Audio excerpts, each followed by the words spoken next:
Good evening and welcome to the Ford Presidential Library. My name is Elaine Didier and it's my privilege to serve as the director of the library here in Ann Arbor and the museum in Grand Rapids.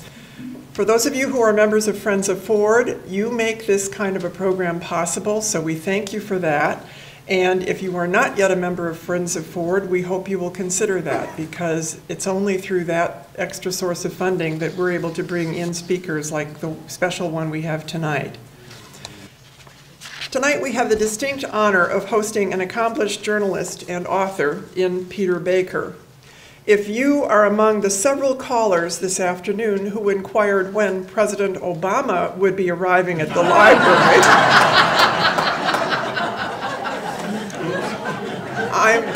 I'm sorry to have to tell you that he is unable to be here, but I'm also happy to say you will be not disappointed in tonight's program. Peter Baker is the chief White House correspondent for the New York Times and covered President Obama's tenure from its inception. Previously, he covered the White House for the Washington Post during the presidencies of Bill Clinton and George W. Bush.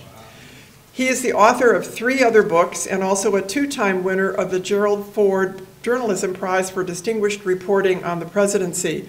And for those of you not familiar with that award, by journalists, it is regarded as the Academy Award of their field. It's very prestigious and selected by fellow journalists working anonymously. So it's a very impressive award, and Peter is the 2-time winner.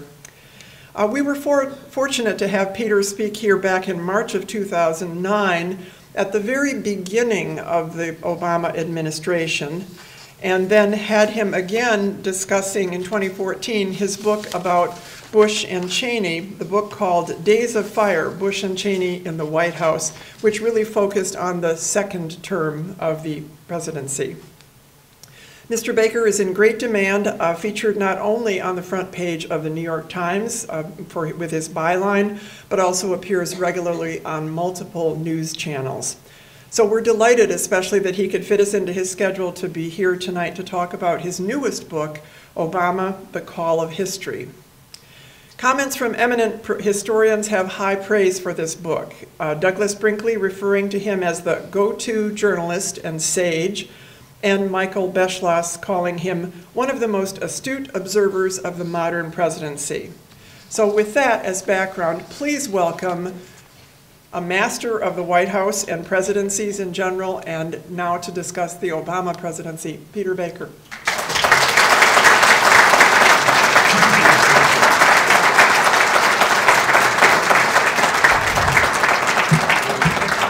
Well, thank you, Elaine. Thank you so much. Thank you, Kay. Thank you, everybody here at the library for hosting me. I'm so sorry. It is true I'm not Barack Obama. People make that mistake a lot, by the way. It happens. It's okay. But we'll try to make tonight okay anyway. Thank you guys for coming. I feel like I'm part of the Ford Library family a little bit, I have to admit. And it's such a treat for me to be here. It's my 3rd time here, as Elaine said. I've been invited to a couple of the events in Washington over the years. Just last year, as a reporter, I covered the commissioning of the USS Gerald R. Ford, attended by President Trump and members of the Ford family. And so for me, it's a great treat to be back and to be part of this event tonight. So thank you so much for having me. People ask me, why did you write a book about Barack Obama? And it's a good question. We have another president right now who is fairly interesting and worth writing about. And I know some of you may have some questions that may be about him and not just about Barack Obama. That's okay. We can handle all questions. But I wanted to write a book about Obama because I felt like he is in some ways one of the most interesting presidents we've had, partly because we don't really know who he is. We have struggled, I think, through his entire time in public life to define who Barack Obama is, what his presidency meant, and how we should see him in the context of history.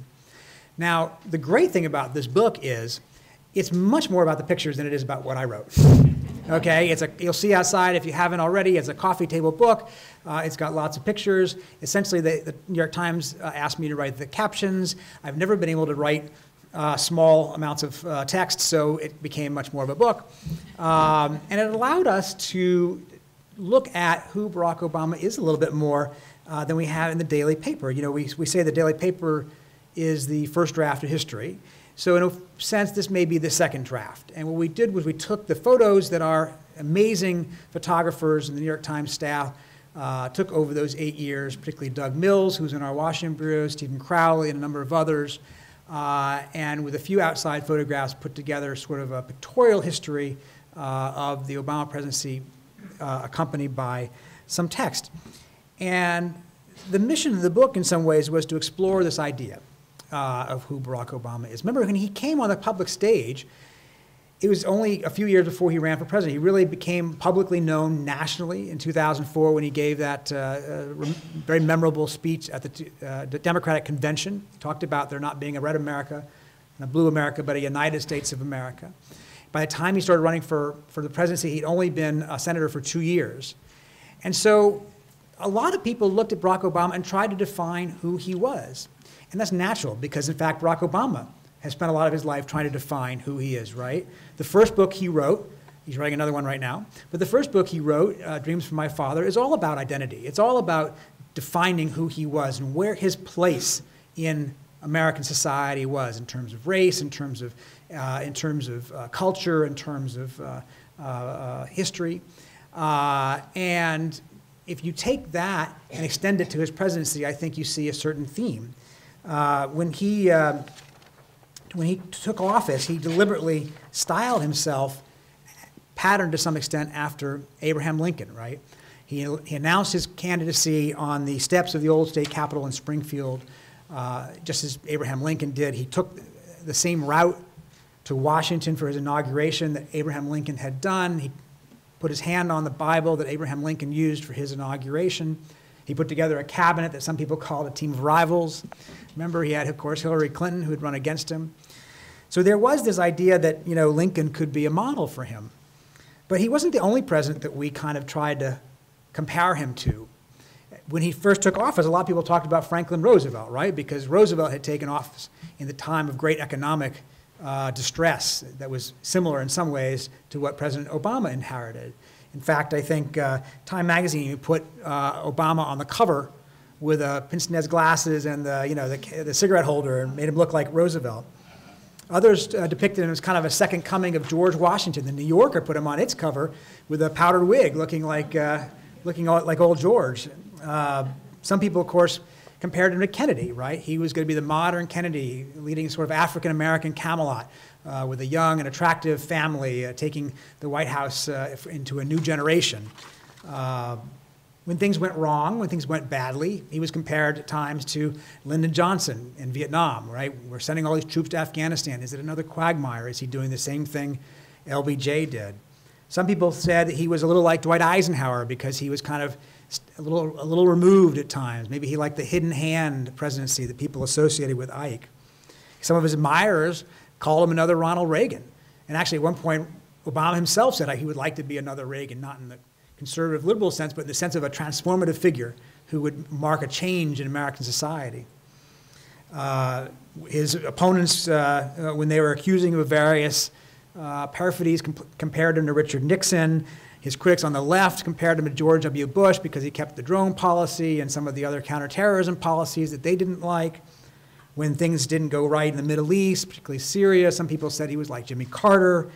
At one point, I was interviewing an aide to the president. He said, sometimes I think the only president we haven't been compared to is Franklin Pierce, which is a good thing because Pierce was a drunk. So, no, it's true. Actually, Pierce has my favorite quote of all time of former presidents. He said, after the White House, what is there to do but drink?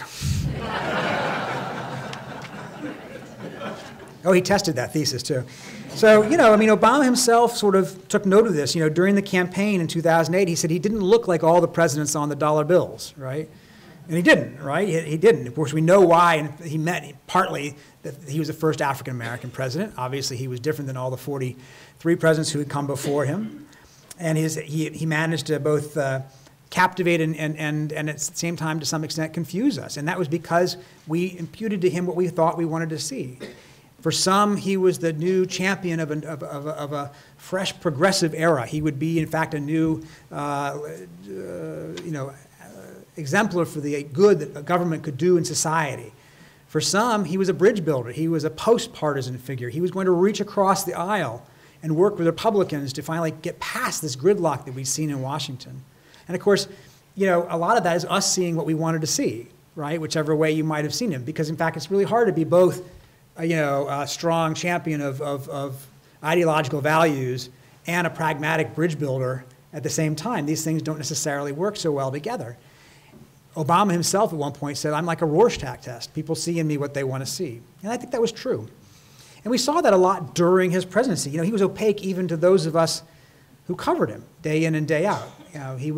When he came to the back of the plane on Air Force One to visit the press in the back, there wasn't any of this sort of chit-chat, hey, how's the family going, patting you on the back kind of thing. It was all business. He came back because he wanted to say something. He had a message he wanted to deliver.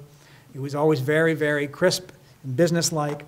He didn't let his guard down. He didn't give you playful nicknames the way Bush would give us, and he didn't tell sort of old Ozark, tales that Bill Clinton would tell you. It was always very, very specific, unlike his own vice president, right? Joe Biden, of course, is a hail fellow, well-met kind of guy. He's very human in a lot of ways, very outgoing. A colleague of mine told me a story I didn't know the other day. He said my colleague is a white-knuckle flyer, doesn't like to be on planes, and one time he said he was on Air Force Two and the plane started shaking a lot, and he had his eyes closed and was gripping the handles of his armrests, and suddenly he realized there was a hand on his hand. And he looked up and he saw it was Joe Biden, the Vice President of the United States. It's okay, buddy, we're gonna get through it, it's okay, right? That was Biden. That's in some ways, that's George W. Bush, that's Bill Clinton, that's like a lot of politicians. It's not like Barack Obama. He's a reserved guy. He is a removed guy. He does not connect in that same way. He is, in fact, arguably the first introvert we had as president since, say, Jimmy Carter, who I think was probably also pretty introverted. I don't say that's a bad thing. I consider myself to be an introvert. But it's very unusual, of course, in a president. With Bill Clinton, he had energy off of a crowd. You couldn't take him away from a rope line. He loved to be in the rope line. Mrs. Clinton used to wait for him in the limousine when she was first lady while he would work the rope line. She learned later that she had to go out there too because she wanted to run herself, but it was not her natural thing. It was Bill Clinton's natural thing. It was not Barack Obama's natural thing. His staff told me that they would try to program in a few minutes after some event in the East Room so he would have time to kind of recharge his batteries afterwards because for him, the public persona part of it was draining a little bit. Now, that doesn't mean that he was all, cold, as some people describe him. My colleague Maureen Dowd famously called him Mr. Spock. But Mr. Spock, remember, was half Vulcan, but he was also half human, right? And, Obama was human in his own ways, too. He was very human. I mean, we saw that. He took his daughters to school for their basketball games. He would take the whole motorcade. We would all have to pile into the vans and the war wagons and the ambulance, and we'd all 30 cars pile up to the school while he sat there watching his daughters play basketball. He made a point of getting home for dinner every night if he could, if he was in town, to have dinner with his family. It was a very real-seeming family. I think one of the things that speaks well of his presidency was the idea of a functional, happy, healthy family, if nothing else, at least projected to the country during those 8 years. We haven't always seen that in our politicians. And that made him very human to us. He would stay up late watching SportsCenter on ESPN. He liked to play words with friends. He was a fierce competitor on the basketball court. I once talked to an ambassador who played him on the basketball court who said, he would trash talk him. Come on, man, you got to do better than that. He was throwing elbows out there and stuff like that. And there is a real guy there, right? He's disciplined. At night, he would let himself go. He would snack. He would have almonds. 7 almonds. Not 6, not 8, but 7. That's according to Michelle Obama and his chef. Now, when my colleague Michael Shear reported that in the New York Times, the president felt the need to deny that. Sometimes he did have 5 almonds. Sometimes he might have 10. But he was a very disciplined guy. He was a very disciplined guy, and I think we saw that. But because of that, we didn't necessarily always, see the world through his eyes. We weren't always sure, what he was thinking or what he was, where he was going. Then that, his opponents took advantage of that to some extent, right? They played on this idea of other, this idea that he isn't one of us, right? The most extreme example, of course, is President Trump and the whole birther movement. He wasn't born in this country, he was born overseas, he's not telling us the truth. They played on this idea that he was somehow not one of us. But in fact, of course, he took office at a time when he had extraordinary challenges, challenges that would daunt any normal president, any president of any kind. I mean, think about what was going on when he took office. I mean, the biggest economic collapse of our lifetime since the Depression. We still had 2 wars being fought overseas. We still had the terrorist threat. We had what felt like a broken political system. And he took office on a wave of optimism. People felt, obviously, heartened that for the first time we had, at least for this moment anyway, seemingly put past us the legacy of slavery and Jim Crow and racism to elect our first African-American president. It was a period of great hopefulness. I'm very sure that even Republicans who didn't support him found that moment exhilarating and enervating. Even President Bush, I'm positive, felt that actually was a good thing. And I know a number of his cabinet members voted for President Obama at that point. They were disenchanted with Senator McCain. So there was it was a real extraordinary moment. But the problems that he faced were again, daunting and would have daunted any president. They got to the point where he and his chief of staff, Rahm Emanuel, came up with a kind of a secret code about it. They were so overwhelmed by every choice that was a miserable choice. All these different options, all of them bad, none of them good, right? Every president I've ever covered has said this to me, which is that the easy questions, the easy issues don't get to their desk. They don't get the 80-20 questions. They get the 51-49 questions, right? The one where you don't know which one's the right way, and either way it could be a complete disaster, and it's up to you to decide. And it got to the point where President Obama and Rahm Emanuel would say, gosh, I just want to go back, the president would say, to Hawaii and open a T-shirt shack. And we'll only have one kind of T-shirt. None of these difficult choices. It'll be white, it'll be medium. So they'd be sitting there in the Situation Room, and some awful situation would come up where he had to order troops into combat, or he had to make a terrible decision or something like that. And he would look over to Rahm Emanuel, the chief of staff, and say, white. And Rahm Emanuel would look back and say, medium. So you can understand that this is like, this presidency was extraordinary on so many levels because so many things were happening, so many choices were being made. You had a revanchist Russia, you had a Middle East in turmoil, you had, you had the Tea Party movement that was up in arms, you had an economy that was still struggling even after the coming out of the recession. You had polarization, and you had gridlock, and Obama, like Bush, governed in a time when we were very, very unhappy with everybody. We were unhappy with each other, we were unhappy with our politicians. At no point during President Obama's presidency did a majority of Americans tell pollsters that they were satisfied with the direction of the country. Not for a single minute of the Obama presidency. Now, that wasn't just because of him. That had been true for several years at the end of Bush, and I think it's still true today. We are in a kind of sour place in our history. And we are, of course, blaming our politicians for that, and that's understandable to some extent. But it's also, it also masks, I think, the larger questions that presidents like Obama and now Trump are confronting, which is that the polarization isn't just in our capital, it's in our country, right? These people don't go to Washington and suddenly become polarized. They come from us because that's what we've sent them there to do in some ways. And there's some really interesting indices about this. We have begun incredibly in this country to self-segregate into our corners, intellectually, politically, culturally. We live together physically with people who agree with us. We talk mostly with people who agree with us. We want our news, we go to certain places to get our news, right? We stay on certain corners of the internet where we feel most comfortable. Facebook, if you watch Facebook, it will send you the things you already want to know, as opposed to things you might not want to know. The demographers have come up with a number, actually. The number is 800. If you live in a place with more than 800 people per square mile, you're twice as likely to be a Democrat. If you live in a place with fewer than 800 people per square mile, you're twice as likely to be a Republican. And we don't want to even meet each other or talk to each other across that divide as much as we once did. Our congressional districts are stacked one way or the other.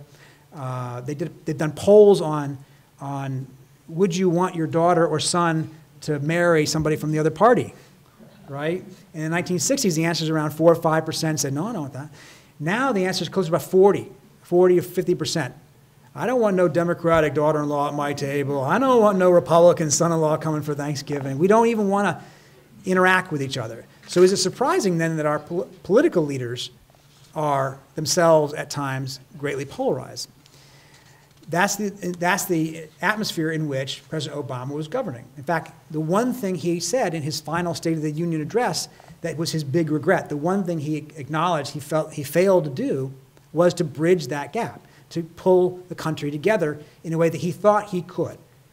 Race is an issue there, obviously. Politics is an issue there. Ideology is an issue there. The continuing foreign challenges which have divided us over our right approach. All of these things, challenge him as he was going through this presidency to the point where he was the point where I remembered interviewing some of his people and we were talking about this Lincoln idea and they said, well, he'd been at 45% for so long and people were so divided. He says, maybe it's not possible for there even to be a Lincoln anymore, which is a sad commentary. Now, for President Obama, he ended on a stronger note. He went out of office at a higher popularity rating than he had had for much of his presidency. He, I think, benefited to some extent by comparison with his successor. I think people came to appreciate his strengths and forgive some of his mistakes a little bit more. And he's now now in retirement, as a increasingly popular figure. Just yesterday, you might have seen release these new portraits of him and his wife for the National Portrait Gallery. We can talk about whether we like him or not, but I think it's sort of if you go to Union Station in Washington, there are now T-shirts there with his picture on it say "Miss me yet." But the legacy for President Obama is still not set. We still don't know yet who he is and what he will be in American history. Why? Partly because his successor, who is not just a contrast to him, his successor is actually spending his time in a concerted effort to demolish his legacy, piece by piece. We pull out of the Trans-Pacific Partnership. We go after the health care program. We undo his EPA legacy. We pull out of the Paris Climate Accords. We undo his DACA program on immigration. More than most presidents I've ever seen, this president seems intent on undoing things that his predecessor had done. Now, a lot of presidents come in and take a different direction. That's normal. But they don't usually spend a lot of their time specifically attacking the programs and policies that they inherited. They usually try to come up with their own to move forward. This president seems very intent on undoing the last president's legacy. Now, that doesn't mean that will erase President Obama's accomplishments from the history books. Of course not. Nobody can take away from him the fact that the economy came back on his watch. Nobody can take away from him that he ordered the raid that killed Osama bin Laden. Nobody can take away from him the fact that he pulled most American troops back home from Iraq and Afghanistan. Nor can anybody take away from him his failures or his disappointments, the things that he wished he had done better, including Syria, including, let's say, race relations in this country, which was sadly became more polarized rather than less during his tenure. So Obama will occupy an important place in our history. We just don't know yet what it's going to be exactly. And that's what makes him so interesting. So we have some of the pictures here from the book, and we can flip through them if I can figure out how to do this. Oh, there we go, okay. Now this is not the inauguration. We're not trolling anybody, but that's a big crowd, right? That's a big crowd. Right. And one of the things that's really interesting, he was obviously and is obviously a very inspiring speaker. He did better with large crowds than he did with small ones, right? When he was on the campaign trail, he could take a stadium of 80,000 people and move them to tears. But in office, if it was a group like us, and he was explaining his healthcare policy. He'd be asleep by the end. He could be very professorial at times, too. He had this interesting mix of that. That's with Tim Geithner, of course, his Treasury Secretary. He inherited Tim in the sense that Tim was the Federal Reserve Governor in New York who was working on the crisis, and he chose stability and continuity over big change in picking Geithner as his Treasury Secretary, and they came up with the stimulus package and so forth. An overlooked legacy at times, Sonia Sotomayor, the first Latino on the Supreme Court. Her appointment would be, as that guy there would say, a BFD. She was followed, of course, by Elena Kagan. So President Obama was the only president ever to put 2 women on the Supreme Court. And he did a lot of other, by the way, a lot of other agencies were headed by women who had never been headed by women before, including a lot of law enforcement and sort of what we call power agencies that have traditionally been the province of men, like, I'm going to forget, like the Secret Service and so forth. These three guys are an interesting mix, obviously. You want to put a little balloon up there, thinking, what are they saying? But it's interesting that, these two started off pretty tough with each other, right? I mean, he was running against his wife. He said some things about Bill Clinton that weren't all that nice. Bill Clinton said some things about him that weren't all that nice. And by around 2015, by about 2011, 2012, as he's running for re-election, they somehow found a groove together. And part of that may be that, like Bill Clinton, Barack Obama had a terrible first midterm in which he lost the Congress, lost the House in his case. And he began to realize that when he said all his, disparaging things about Bill Clinton, that maybe Bill Clinton actually had something to offer, given that he had come back from this tough defeat to win re-election, much like this guy ended up doing, right? These two actually, we talk about presidents and we talk about parties, but there's some interesting similarities and differences between these three. So these two obviously agree with each other mostly on politics and on policy, but they're different in a lot of ways. This one is not, he's not the most disciplined guy in the world. I don't think I'm giving away any secrets here. He was famously, we talked about the introvert-extrovert thing. The thing that they had in common was they both liked to dig deep on an issue before making a decision, but it sometimes exasperated both their staffs that they couldn't come around to actually making a decision. Please make a decision. But once he made a decision, it was made. It was done. It was over. He never went and looked back. He never second-guessed, which is a little like this guy, right? That is the same thing. This guy always rethought his decisions, always second-guessed himself, always was rethinking in his mind. He had and still does, has a very fertile, creative mind that makes connections that other presidents haven't made. And so he was always seeing both sides and all sides and sort of rethinking things, and it was always hard to kind of keep him, for his staff, to keep him sort of straight. The classic story I always remember is he was picking a new chief of staff for the White House one day, and he had already named the guy. He was going to announce it the next day, told the guy had gotten cleared in to the White House with his family for the morning announcement. At 5 or 6 in the morning, Clinton calls the outgoing chief of staff and says, I've changed my mind. I want this other guy. And it was like a complete last-minute change. This is what it was like being a staff person for Bill Clinton. No decision was made until it was actually physically announced and couldn't be taken back. This guy was more disciplined, like this guy, in terms of his processes. And once he made a decision, it was done. They share that in common. They both have a fanatic fidelity to physical fitness, a real discipline about exercising every day, keeps your mind sharp, not working late into the night every night like this guy would do. This guy was like a Georgetown student in the presidency. I mean, he would boxes of pizza in the Oval Office late at night, and they'd be kind of pouring through papers everywhere. And both these guys sort of had a different philosophy that, you had to actually keep yourself, to the issues that really matter, the most important ones, and don't spend every night at the office. You have to go home and have a, clear head to make decisions. Anyway, I just find them very interesting. The guy in there now is not like any of these guys. I keep looking for things to compare. I can't find them. All right, this is Guantanamo. This is one of course, the promises he made that he wasn't able to keep. He was going to close Guantanamo. He did obviously manage to move out a lot of the detainees there, but in the end, there's still a core group that he couldn't find any takers for, and nobody wanted to move him here to an American prison. I love this picture. It reminds us that just his very presence in the office mattered.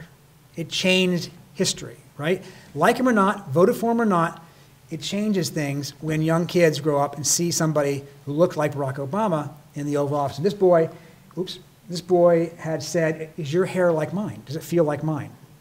Right? And he leans down and says, "Why don't you feel?" And I mean, just think about what that means, right? That means a lot. My son, who's 13, grew up only knowing basically Barack Obama as president. And to him, it was nothing extraordinary. That's the way it ought to be. Why can't somebody like Barack Obama be president? Valerie Jarrett, who's the president's very good friend, said one of the biggest things he ever did in this country was simply to be president. And to be a good president or a bad president, but judged on the basis of what he did, not on the color of his skin. Now, I'm not saying that people didn't judge him on the color of his skin. Obviously, they did. But for a whole new generation of people growing up, he was there, and there was just nothing extraordinary about the fact that our president was somebody who's not the same old white guy. This is Paul Ryan. I asked President Obama once, is there anybody on the Republican side that you feel like you could deal with, that you have any kind of connection with? And Ryan is the only guy he mentioned. The two of them actually had a shared intellectualism. They're both policy wonks in a way, but obviously they never could really come together. They couldn't get past the politics of the moment. Each of them would tell you why it's the other guy's fault. You know, we don't need to get into that, but it says something that these two guys couldn't get together, because otherwise there is some shared intellectualism and thinking here, not ideology. This, of course, you remember this. This was not a New York Times photo, but it was the most famous photo probably of his presidency, possibly the day they got bin Laden. I always find this fascinating because there he is in a secondary seat, right?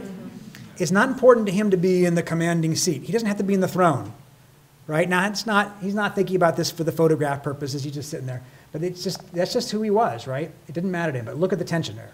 Look at that tension. Pretty important day, pretty important moment. Not everybody agreed with him doing this.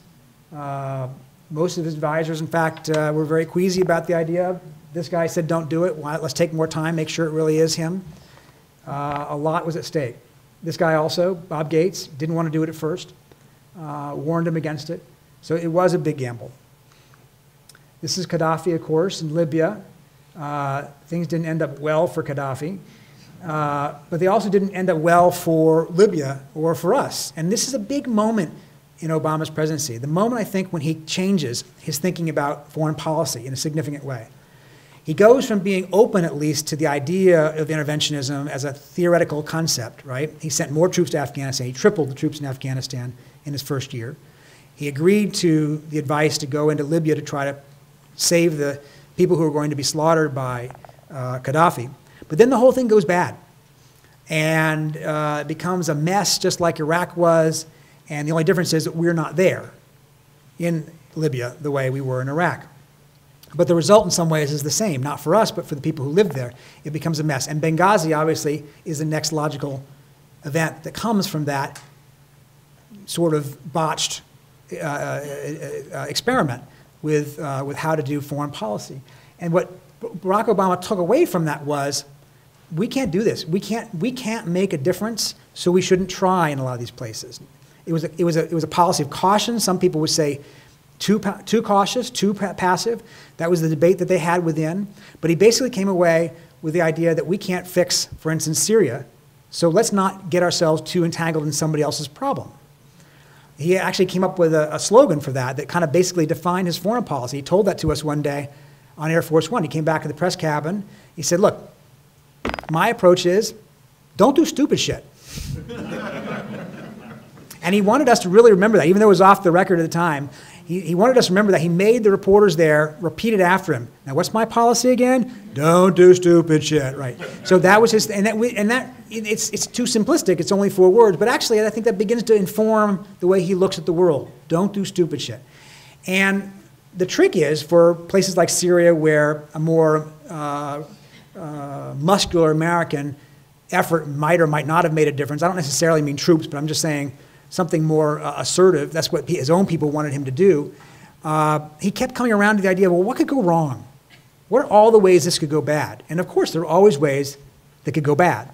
And that becomes, in effect, a decision into itself. Not making a decision to do something becomes a decision. And I think that he never found that right balance that he was looking for on how to shape events overseas to save people in Syria, hundreds of thousands dead, millions who became refugees. It had an impact not just in Syria. It's not just enough to say, well, that's their problem because it overwhelms Europe, right? And it becomes obviously our problem to some extent too. And he never found that balance that he was looking for, I think, in which he could shape events without getting us into another quagmire that he was trying desperately to avoid. Now, the relationship between these two guys is really interesting. They didn't like each other. Not at first, anyway. They disliked each other. They're just really different kind of people, like we talked about. And Obama kind of like looked at him like, okay, yeah, that's Uncle Joe. You know, he's going to do his thing. And at one point, in fact, made fun of Biden for having said something in public and said, well, I don't pay much attention to that or something like that. And Biden got mad. And he said to him over lunch one day, he said, you can't do that to me in public. It's going to kill my credibility. And Obama thought about it. He realized, you're right. You're right.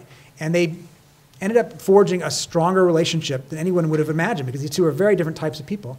And by the end, you know, Biden and Obama called each other my brother. When Biden's son died, nobody was more upset about it than Obama.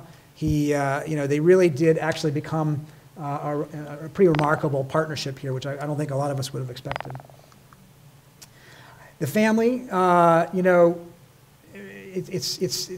they were such a role model for the country. We haven't had presidents in there for a long time with young kids and what seemed to be a healthy, functioning marriage, and it was sort of you know, I think a lot of people on both sides of the aisle found that, you know, invigorating and admirable. Now this was the second debate of the 2012 election. Remember, he had kind of not done so well in the first debate President Obama did. He was passive in that debate. Romney kind of ran over him. And it took a while for President Obama to realize that. He had to be shown clips on an iPad till he realized, oh yeah, maybe I didn't really do so hot. And he came out with the second debate ready to punch, ready to roll. And they just kept interrupting each other and going at it. And the headline on the analysis in the New York Times the next day, I thought kind of captured it. It was 3 words. It just said, punch, punch, punch. And that's what it was. He realized if he wanted the job, he didn't like debates. He thought it's all fake as far as he's concerned, right? It's all kind of showmanship and it's not real. But he realized that if you want to be president, you have to convince people that you have energy and passion and desire and that you want to fight for the job because people want to believe their president is going to fight for them. This is the comforting the families of Newtown. Right after his reelection, the very first thing that happens, of course, is this horrific school shooting, and it completely upends his plans for the second term. You know, he proposes this gun. He had basically not done anything after all the different mass shootings that had happened before because he didn't think anything would change in Congress, and he was probably right. But this time was so bad, he just couldn't not try. He came to the press briefing room that day, the day of the actual shooting, and he just, I'll never forget. I mean, he just tears running down his face. He couldn't speak. He paused at one point in the middle of his remarks for like 8 seconds, 9 seconds, 10 seconds. And if that doesn't sound like a lot, think about what it would sound like on television, 8 or 9 or 10 seconds of a president standing there, unable to speak, unable to compose himself. It wasn't for him a very human moment. He was devastated the way many parents were across the country. And yet, even though he had just won re-election, even though he was at the height of his political standing that he would be for the rest of his term, he wasn't able to push anything through Congress, even the most basic of reforms. And that tells us something about his presidency. More pictures. I just like this picture. He's just they had a lot of musical events and cultural events at the White House that he would attend with the family. Look how much bigger the girls have gotten, of course. Now this guy, not his best friend, staring at that hand. Will I shake the hand? It's, you know, this relationship obviously became so important, not just even for his presidency, but now for our current presidency, right? And the aftermath of the sort of the confrontation the two of them have. It didn't get off to a good start. I was with him in Moscow in July of 2009. President Obama went for the first time Putin was still a prime minister at that time. He had not yet come back to the presidency. He was still pulling the strings behind the scenes, but he had sort of stepped back a little bit to let his protege, Dmitry Medvedev, run things on the international front. But Obama went to see him after meeting with President Medvedev, and he made the mistake, which you should never make with President Putin, and I covered President Putin, and I wrote a book about him. The mistake is, so I hear you're not really happy with America, or something like that. And that just set him off for 45 minutes. It was a 45-minute monologue about how America is terrible, this, that, and the other thing. Obama was just trying to be, like an icebreaker, like, I hear we've got some issues we need to deal with. And it just set him off. And the two of them obviously never connected. At one point, President Obama famously said that President Putin was like the bored kid in the back of slouching in the back of the classroom, which is not a bad description of him. But through Ukraine and through the election interference, obviously this would come to be a pretty important relationship. This is Syria. This is the Assad. You have to look at that picture just to recognize what an awful, terrible catastrophe that was. That will be in some ways like Rwanda was to President Clinton and Darfur was to President Bush. The overseas tragedy that they just found that they could not, avoid or could not stop or could not impact. And I know that people who work for President Obama today would say their biggest regret is not being able to do more with Syria. Immigration, obviously, this is the borders. Immigration, a huge issue. Like President Bush, he and President Bush agreed on immigration. Oops, what did I do? Okay, but they couldn't get that through Congress, and the result was a candidate who would then succeed him, promising the exact opposite: a border wall, harsh penalties, tougher deportation, more rules about legal immigration, and so forth. So the fact that first Bush and then Obama were not able to solve this in a bipartisan way, even though there is a bipartisan majority for a pretty obvious, compromise that exists if it could ever actually kind of come together.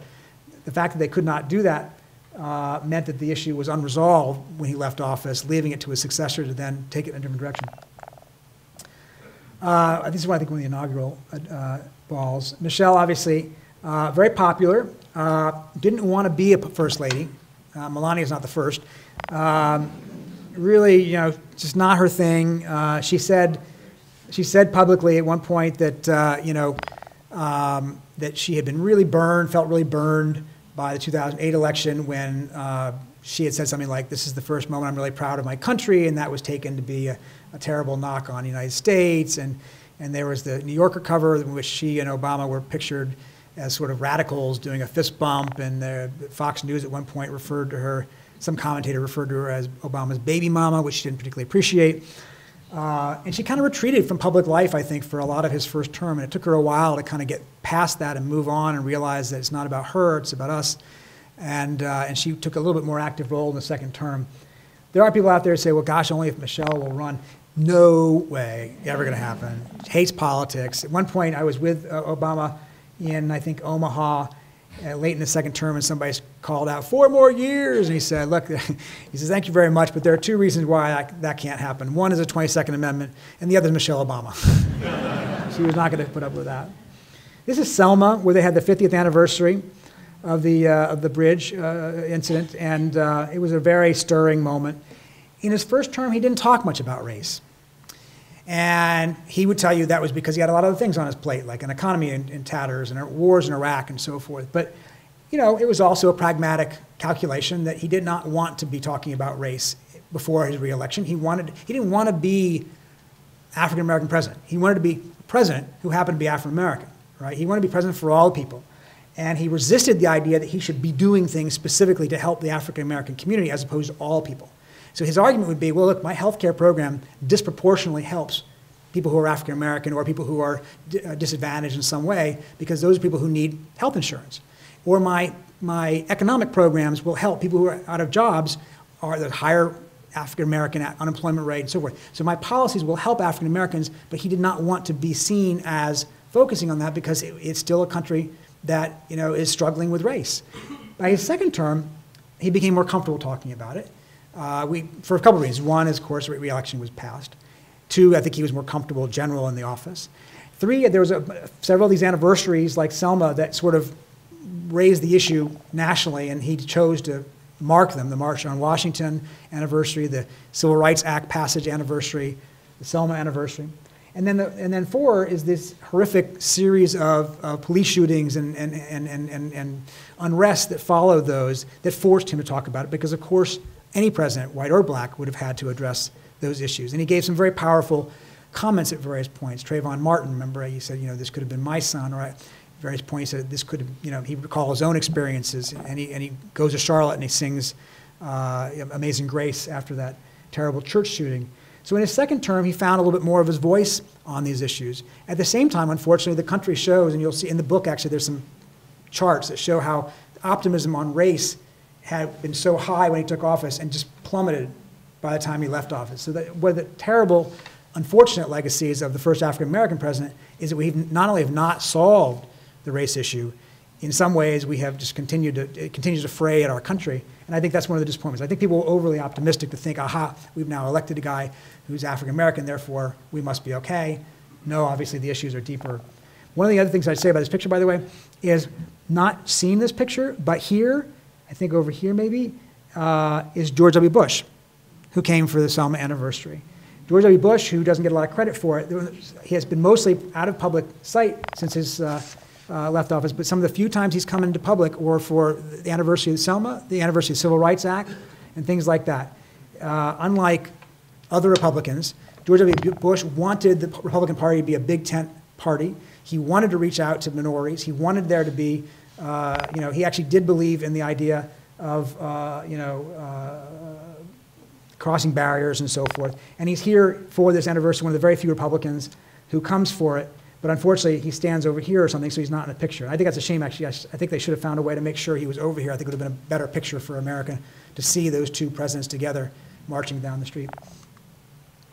The other civil rights issue of our time, of Obama's time, of course, is gay rights. The same-sex marriage decision by the Supreme Court came during his presidency. He was not a leader on this. Remember, he was against same-sex marriage. He only became for same-sex marriage when he runs for re-election and realizes that it's a political liability for him to be against same-sex marriage, because 2/3 of his own party now is for it. So belatedly in 2012, he says, okay, yeah, I'm actually for it, even though I think everybody kind of assumed he was before. So the Supreme Court comes down with this decision, really not because of anything President Obama did, but he recognized the power of the moment. And there were things he definitely did on gay rights, no question about it. Obviously, he refused to defend DOMA, the Defense of Marriage Act, in court. He eventually took longer than some people wanted him to, but he got rid of the don't ask, don't tell rule in the military. So he was clearly a supporter of gay rights. But when it came to same-sex marriage, he was kind of a follower who jumped in front of the parade. But he did recognize the power of the moment, and the night that Supreme Court decision came down, he bathed the White House in the colors of the rainbow, symbols that the gay rights movement has used. And he went into that campaign with a line that he used, and it worked for him, which is, that to the effect of, people should be able to love who they want to love. So he finally found the formula to say something that didn't sound challenging to a lot of people who found it discomforting in America. And it worked. In 2004, George W. Bush ran for re-election, having espoused support for a constitutional amendment barring same-sex marriage, and that was considered to be the politically smart thing to do that year. In 2012, President Obama runs for re-election supporting same-sex marriage because it's seen as the politically smart thing to do, and that's how much the country has changed in the last decade. This is a federal prison in Oklahoma. He's the first sitting president ever to visit a federal prison. I went with him on this trip. He had criminal justice reform as one of his priorities in his second term. He issued a lot of commutations, and he changed some parole rules to get rid of some of the disparity on sentencing these young people, especially African Americans and people of color, Latino Americans, who were in prison for 20, 30 years for small amounts of drug use. He thought that was something that should be stopped. And this is one of the real lost opportunities, because Republicans actually agreed with him at this point. It's one of the few things where they actually did agree during his presidency. The Republicans, for different reasons, also come around to the idea that some of the mandatory sentencing of the old days was too much. It needed to be rethought. Our prisons were too crowded, too expensive. We're losing too much of a generation. And there was a consensus, and there was work on bipartisan legislation that just didn't get done before he left office. And now, again, the mood of the country has changed a little bit. I just like that picture. It's him heading into the Oval Office from the Rose Garden. This is, of course, this relationship, so interesting, right? frenemies at first. Ultimately, she becomes his, his ticket to history is her winning, and she doesn't. And, there are people today, Democrats, who will say he should have not put his finger on the scale in effect for her. Maybe there should have been more of a competition for that. But they did develop a really, I think, pretty good relationship by the time they left office, one that was genuine. It had not been there at first. I think she, as Secretary of State, made a real point of like being a team player, not undercutting him in any public way that people would see, and he appreciated that. And I think that they ended up becoming pretty close allies. This guy, not a close ally.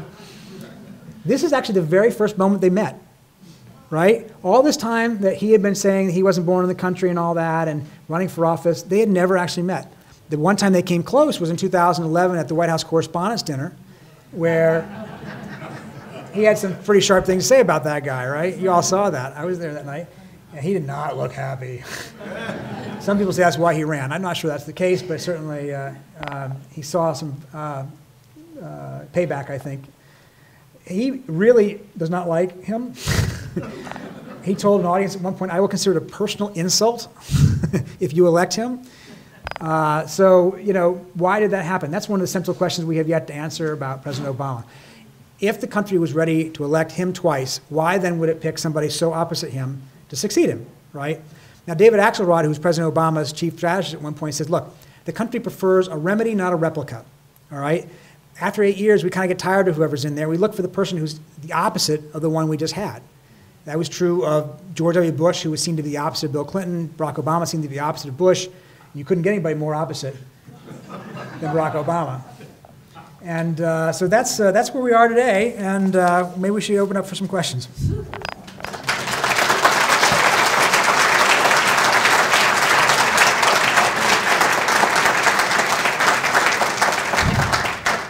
Thank you for coming to Ann Arbor. This was wonderful. Thank you. I have two questions. The first is real quick. What do you think about presidential portraits of President Obama and Michelle Obama? And secondly, are you in contact with them since they've been out of the White House?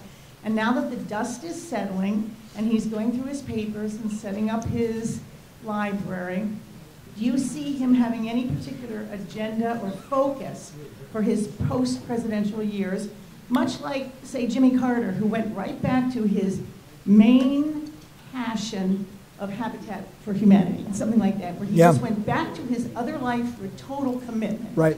Yeah. No, I think those are both good questions.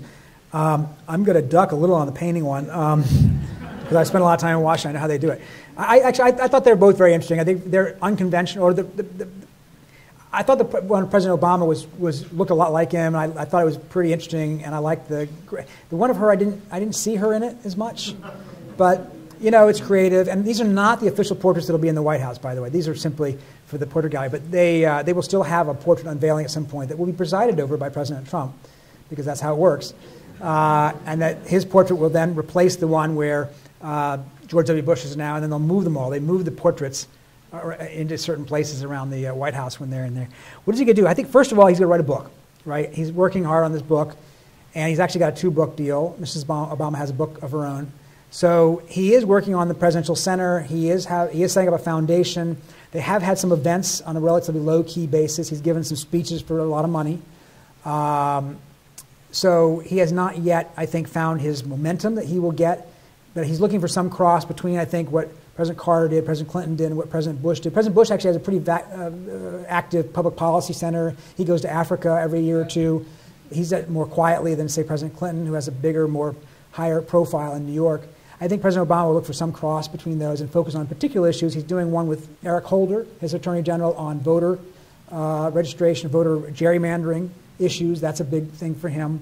His My Brother's Keeper program, which he started when he was president, I think will be a big focus. That was a program meant to help young Latino and African-American men, boys, growing up. I think it's been rolled into his post-presidential organization. That will be a focus of his. But I think until the book is done, we won't see quite as much of him. And I think he wants to keep a low profile right now, partly because I don't think he wants to give President Trump a target.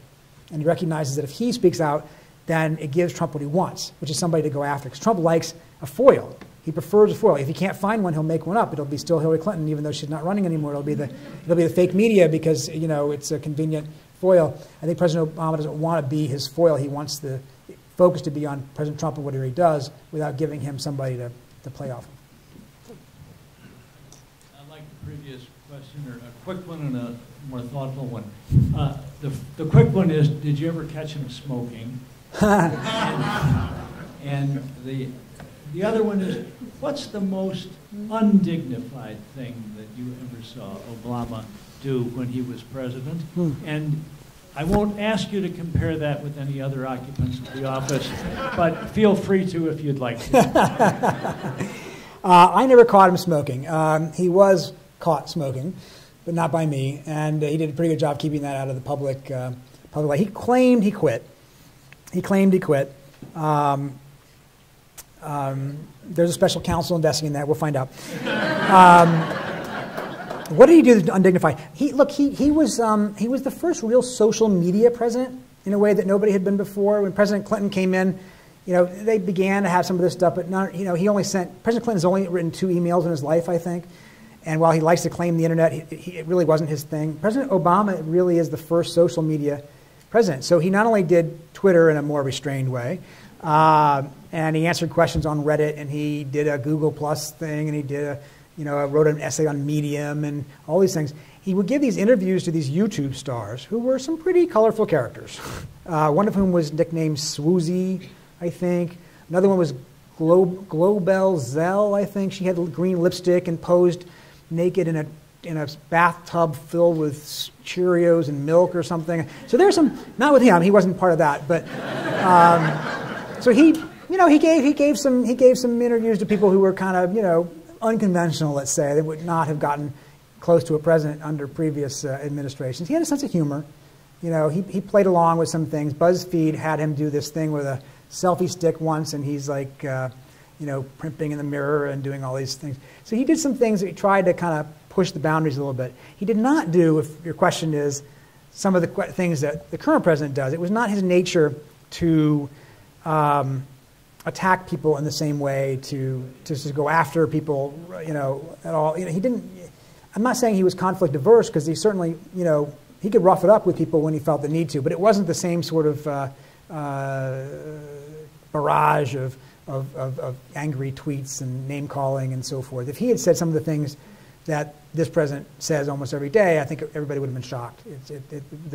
Our standards, our expectations have changed, obviously, in the last year for what counts as presidential speech. Now, a lot of people, by the way, I would say, think that's a good thing. There are people who sit there and think that President Trump has engaged in a more authentic way, in a more accessible way. We know what he's really thinking. President Obama was, we didn't know what he was thinking. He wouldn't tell us. It's kind of the reality show culture these days. We want to sort of celebrate the kind of things we see on television and our entertainment. It's kind of trailed over into our politics in a way that hadn't before. But, sir. Hi, thanks. You mentioned before that our current president seems to have a need to disassemble the Obama legacy. And I just wondered if you think that stems from that correspondence dinner that you mentioned, or whether it would have happened anyway. Yeah, that's a good question. I don't know. I mean, I think that in President Trump's way of looking at things, he's a builder, right? So when he builds a new building, he wants to clear out the old one, and so he's demolishing everything that was on the property first in order to create a new building in his way. But there is no question it's a personal thing as well. There's no question he really doesn't like President Obama. He's obviously accused him of wiretapping him. He called him sick. And there's no question that I think that at least some of what's going on with that is at least fueled by his personal feelings. But I think he also disagreed with some of these things, and his supporters disagree with some of these things, and there's no cost to him to undoing some of these things. Instead, there's a political benefit, because a lot of people disagree with President Trump on trade, or President Obama on trade, or climate change and so forth. So I think it's a mix of these things. I don't think it's as easy as the dinner made him all mad, and therefore he's going after him. I could be wrong.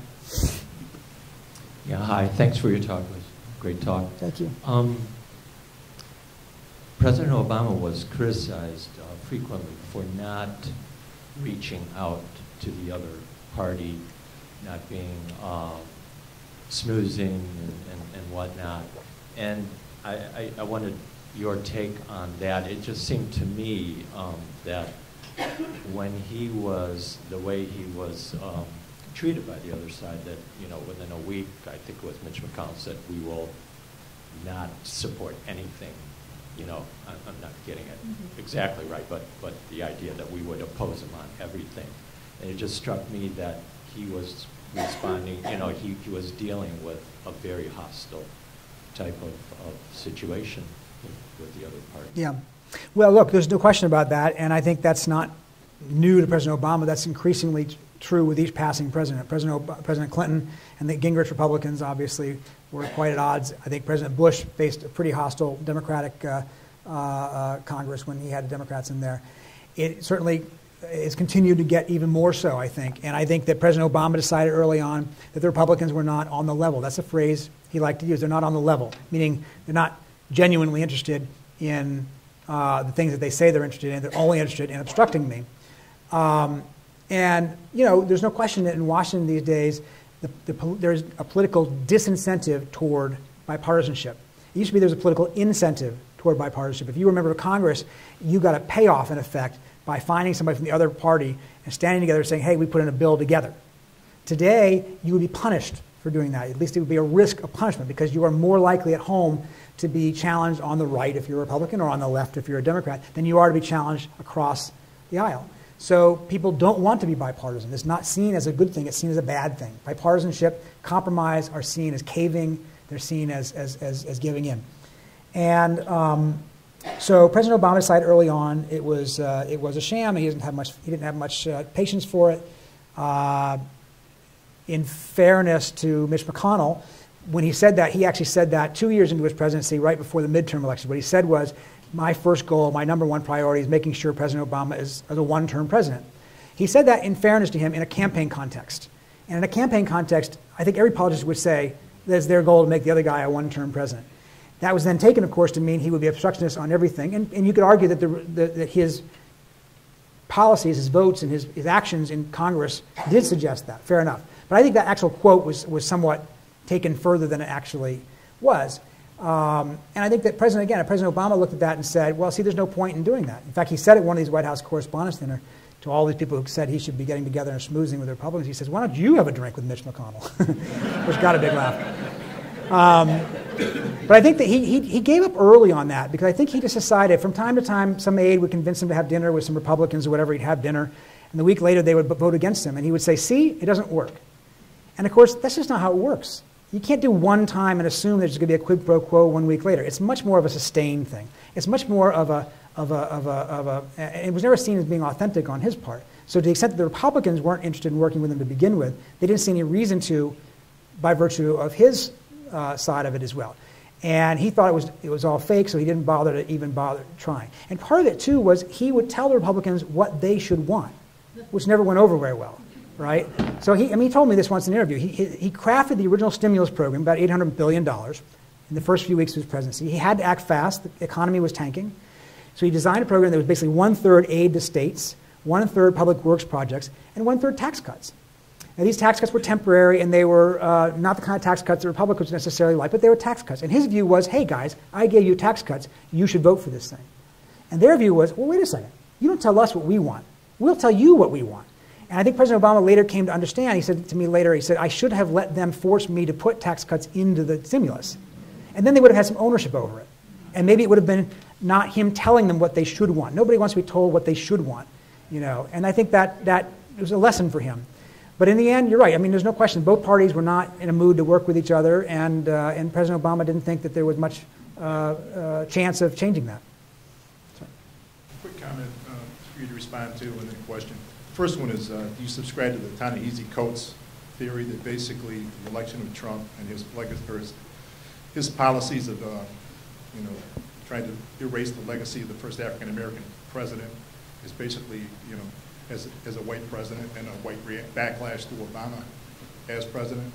And the second question is, how haunted do you think Obama's going to be in the fact that without Mitch McConnell's consent to go along and have a bipartisan statement about Russian interference in the election of 2016, that Obama didn't come out and be more forceful publicly, since he assumed, like everybody else, Hillary was going to win and he didn't have to do anything? Yeah. Those are two good questions. Look, was part of Donald Trump's campaign rooted in racially inflammatory politics? Yes, right? The whole birther movement obviously has its roots in that sort of appeal. Was there a white backlash to President Obama? I mean, you know, part of it, there's so many factors that go into that election that I would be careful about overstating any one of them, right? If she had campaigned more in Michigan, right, or she had been a different candidate, or if Comey had not come out right before the election with his thing or whatever. There's so many ways of looking at how that election turned out. But I think history will look back at that and certainly say that's one of the big questions about his presidency. How could we go from the first African-American president to somebody who has been so willing to play racial politics in his office, not just the birther stuff when he was a candidate, but what we've seen since taking office on Charlottesville, on the NFL, on so many different things. And it tells us that this country is still, I think, struggling and hasn't figured it out yet. What was your second question? I'm sorry. Oh, the Russia thing. Yeah. A lot of his people would tell you that he should have come out anyway, right? A lot of people say that they urged him, his own aides, his own advisors, say he should have come out anyway. And I think you're right. They felt that Hillary was going to win. Why mess up don't upset the apple cart. He also was afraid, fairly or not, that if he did come out, that it would be seen as trying to rig the election. It would give Trump an excuse if he lost to say, see, Obama. Shouldn't he have risked that? Well, a lot of people would say yes. I mean, it's not for me to say. As a reporter, I just report on this. But Conversation with people ask questions. Yeah. But isn't that the main criticism of Obama? That he wanted to play nice when the people against him would say anything and do anything to thwart him. Yeah, look, he was a cautious guy. No question about it. He was a cautious guy. He didn't take action where he thought he saw bad possible outcomes. And so he didn't take risks that other people might have taken. Again, we can criticize that, or we can say, well, thank goodness, because it could have been worse. Who knows? But in that particular case, a lot of his aides would tell you he should have come out and been more forceful about what was going on with Russia. And of course, hindsight is perfect. But they did think Hillary was going to win. They didn't think that they needed to do that for political reasons. And they thought that there might be a consequence if they did. This is sort of a follow-up to the previous question. I found the presentation very informative, pleasant, dealing with the personalities involved. But my sense was from the very beginning that the racism did not begin with Trump and his election. It began with Obama's election and the intransigence of the Republican Party and the Tea Party movement was basically based on that. And I was wondering how you felt when you saw what was going on, how important the fact of racism was in the opposition to just about everything he did. Yeah. No, that's a good question. And again, it's a central question to his presidency, and one that's sort of beyond my scope as a reporter to give you. It's not my job to be an opinion person, so it's hard for me to find, provable facts that say, aha, this is absolutely the answer to that. There's no question that race was part of it. Race is part of our society and part of our politics. But I have to say, I covered President Clinton, I covered President Bush, and the opposition to them was really, really, really fierce as well. President Bush was compared to Hitler, and they made a whole movie envisioning the assassination of George W. Bush, which is a pretty horrible thing. Imagine if they did a movie envisioning the assassination of Barack Obama. We would say that's pretty awful. President Clinton, was accused of drug running and murdering, helping to murder Vince Foster and so forth. I mean, our politics has been corrosive now for a few years, and I think it's getting worse and worse with each passing president. So race is certainly unavoidable as an issue, as a question about it, but it's not just race. And I think that these are questions that smarter people than I will finally give you a better answer to. But there are a lot of factors.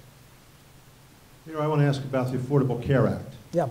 This is a major accomplishment going back to Theodore and Franklin Roosevelt, Truman, Nixon. Every 20 years, the president tried, Clinton, of course, tried to do something about universal health care in America, and failed, and nobody would take it up for another 20 years.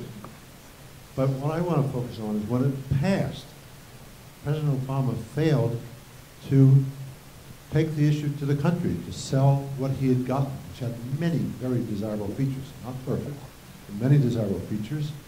And he was mostly silent through the immediate period and then through the nasty Tea Party attack on the legislation.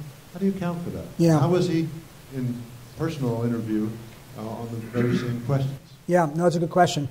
I asked them that at one point, and their answer was basically that they had decided that it was kind of a political loser, that the polls were bad for the health care program. And so when 2012 came around and he had a chance to go out to the country and sell the country on his record, on his promises for the next term, they made a conscious decision not to talk about that because they thought that it was that they couldn't change it.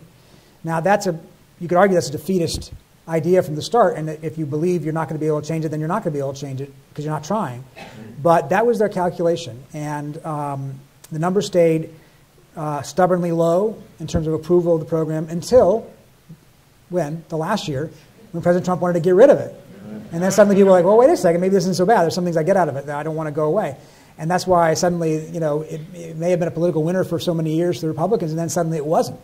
Or at least it wasn't such a clear one that they would actually pass a bill. Now, what they have done so far is they have removed the mandate, right? You no longer have to have insurance. That was a key part of Obamacare. But they have not gotten rid of the other parts, which are the subsidies and the markets and the Medicaid expansion, which are really the key drivers. Now, what will be interesting to see as a policy matter, and I'm not a wonk, but will the absence of the mandate make the rest of it untenable or not? And we don't know. And there's a lot of questions right now in Washington as to whether they will try to stabilize and prop up the system as it exists now or make yet another effort to undo it. And I don't think there's any appetite among a lot of the Republicans, at least the more middle-of-the-road Republicans, the few that are there, to make another stab at it. But it could just be left to sit there kind of in a rough shape for a few years, and we'll see whether that leaves people more sour on it and changing. But they've not come up with a placement. People don't want it to go away altogether. They want, if there's going to be a replacement, they want it to be something that delivers some of the things that they were getting from it, and nobody's figured that out. One of the confusions in the beginning was that the big features didn't take effect for almost 2 years. So it wasn't a lot to talk about what came best, except coverage for up to 26 and coverage for pre-existing conditions, which should have been hugely popular. Right. But here's part of the problem. Because it was a comprehensive plan, he then adopted ownership of the entire healthcare system politically. So anything that went bad in the healthcare system was because of him and Obamacare. So in some places where the rates went up terribly high for people who didn't have employer-based healthcare or didn't have these pools or whatever, that was because of him, that was because of Obamacare. So all the bad things suddenly became his fault, and he didn't get a lot of the credit for the things that were good. Maybe because he didn't go around and sell it as much as he should have. That's a debate they had inside the Obama White House, and the answer was they would try to actually not engage on that. And some people did regret that.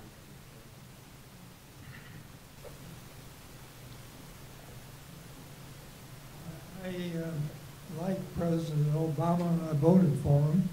But while he was in office, the national debt increased by, I believe it was more than $3 trillion, which is a sizable amount for every family in America. What actions did he take to try to reduce the debt? Yeah, that's a good question. I went up even more than, I think, I don't have the numbers in front of me, but 7 or 8 billion, actually, $1 trillion on his watch. It was, it nearly doubled, basically. Some of that was because of the stimulus package and so forth at the beginning. A lot of it was because the economy had tanked and revenues were so far down. By the time he left office, he had cut the annual deficit. That's not the debt. The debt is the accumulation of all we owe. The annual deficit, which is the difference in any given year between revenues and spending, he brought that deficit down by half by the time he left office. So he had put the country on a path toward, a little bit anyway, towards some more discipline. And that's the sequester caps that they've just lifted. Nobody was really happy with the outcome, but they had, in fact, pulled in some of the deficit before leaving office. Now what you have here is something different. For those of us who think we want bipartisanship, there is now bipartisanship in Washington on this one thing. And that bipartisanship is, hey guys, let's spend money. And let's give it away in tax cuts, and we'll not worry about the deficit or the debt. And so what's happened now is that the new spending deal that they've just passed, along with the tax cuts and this possible infrastructure plan, means that the whole idea of fiscal discipline has gone out the window. And there's going to be $7 trillion more in debt under President Trump as well over the next, if he's there for 8 years. So there's nobody at this point who is even talking about the deficit except for Rand Paul and a handful of conservatives who are upset about it, and a handful of liberals who are saying, hey, how about you guys cared so much about the deficit when President Obama was in office, and you don't care about it now that your guy's in office. They spent their way out of the polarization. Republicans and Democrats couldn't find a way to agree except by spending the money. Okay, you guys want a lot for military, fine. You guys want a lot for domestic spending, fine. Let's just go ahead and both get what we want, and we won't worry about where it comes from. My 13-year-old, I came home that night, my 13-year-old said, Dad, you know I'm going to have to pay for that, right? I'm like, yes, I do know that. He says, well, your generation just really screwed it up. And I'm saying, yeah. I said, okay. I said, but we told our parents the same thing.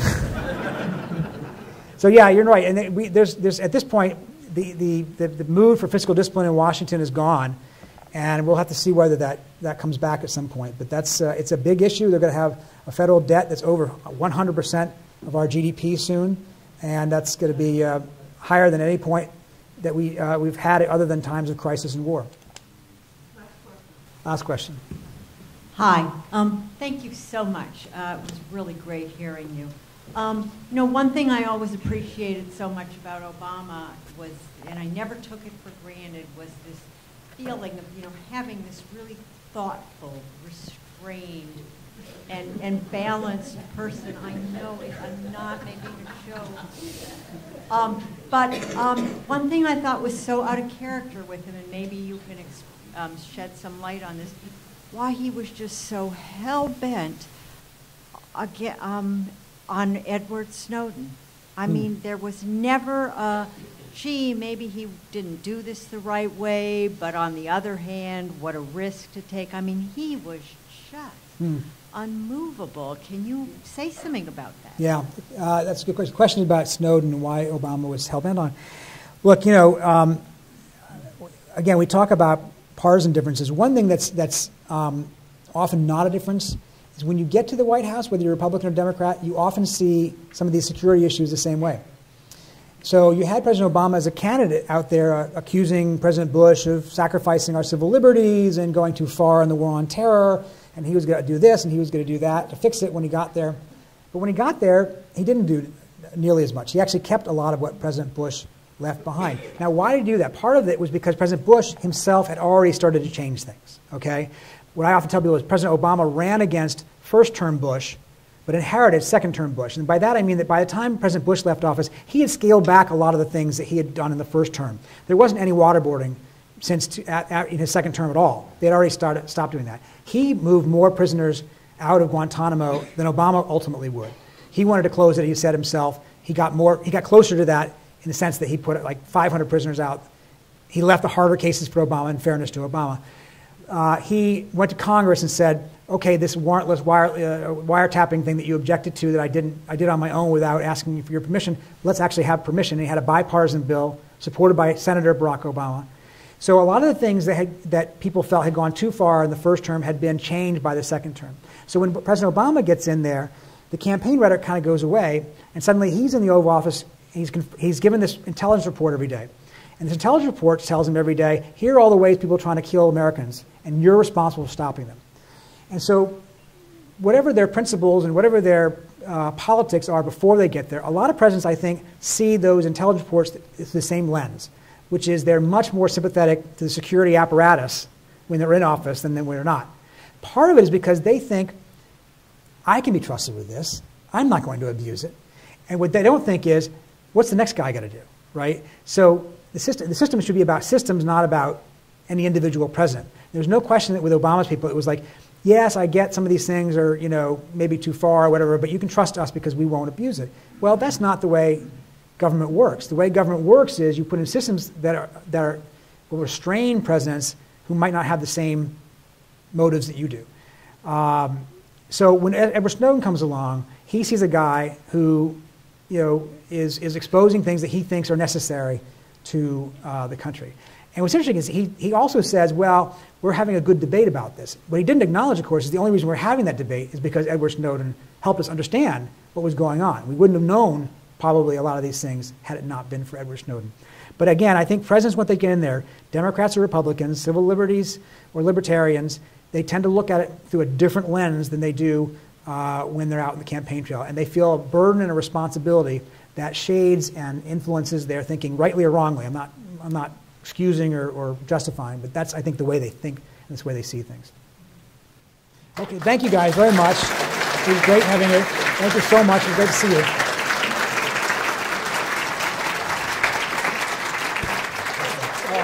Thank you. Thanks, everyone, for coming. I hope this lived up to your expectations, and certainly the overflow crowd did. So we're glad you were all here. As one of those wise historians said, he is indeed an astute observer of not just President Obama, but the presidency as an institution. So thank you so much, Peter. Again, thank you very much to the Ford Presidential Foundation and my bosses, the National Archives and Administration, for making this possible, because of course we provide the venue and the staffing and all of that in addition to the financial support from the Ford Foundation. We want to thank you all for coming. We have a reception in the lobby. We have, of course, books for sale and a book signing and a chance for you to ask any questions. And if you're not already on our email mailing list, as you leave, if you leave the left door of the auditorium, there are forms there so that we can add you so that you will receive electronic notice of future programs. Thank you for coming and have a good evening.